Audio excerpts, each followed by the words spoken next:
صبح امروز اساسگذار صلح و وحدت ملی پیشوای ملت پرزیدنت جمهوری تاجیکستان محترم امامعلی رحمون جهت اشتراک در واخوری سران دولت‌های عضو سازمان همکاری شانگهای به شهر بیشکک جمهوری قرقیزستان سفر کردند. در فرودگاه بین‌المللی دوشنبه پرزیدنت جمهوری تاجیکستان امامعلی رحمون را رئیس مجلس ملی مجلس عالی جمهوری تاجیکستان، رئیس مجلس نمایندگان مجلس عالی جمهوری تاجیکستان، سروزیر جمهوری تاجیکستان، معاون یکم راهبر دستگاه اجرایی پرزیدنت جمهوری تاجیکستان و دیگر شخصان رسمی گسیل نمودند.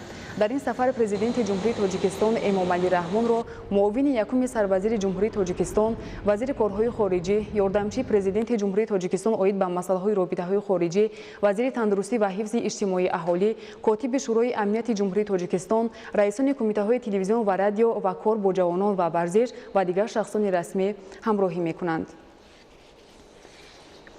15 ایون سال 2019 در شهر دوشنبه همایش پنجم مشورت همکاری و تدبیرهای باوری در آسیا تحت ریاست جمهوری تاجیکستان برگزار می‌گردد.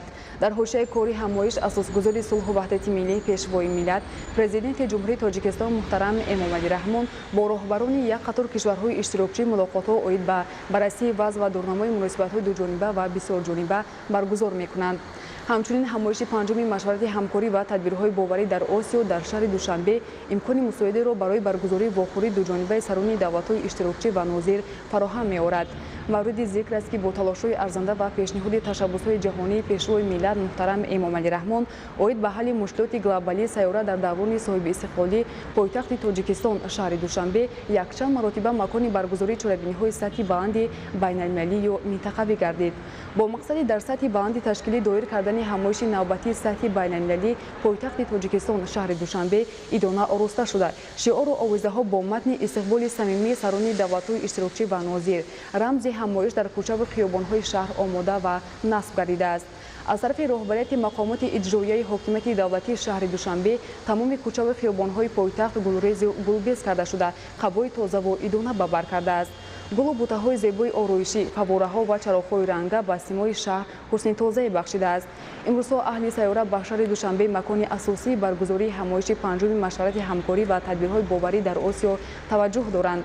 ملت تمدن آفر تاجیک بار دیگر با رسم و آیین قدیمی مهمان‌نوازی عنعنوی مهمانان همایش را گرم و صمیمی استقبال می‌گیرند.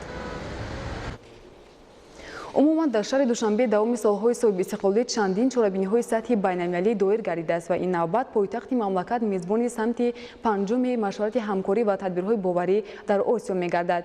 چنین سطح آمادگی برای قبول مهمانان عالی مقام در پایتخت مملکت نخستین مرتبه در تاریخ برگزاری چهاربینی‌های سطحی بلند میباشد.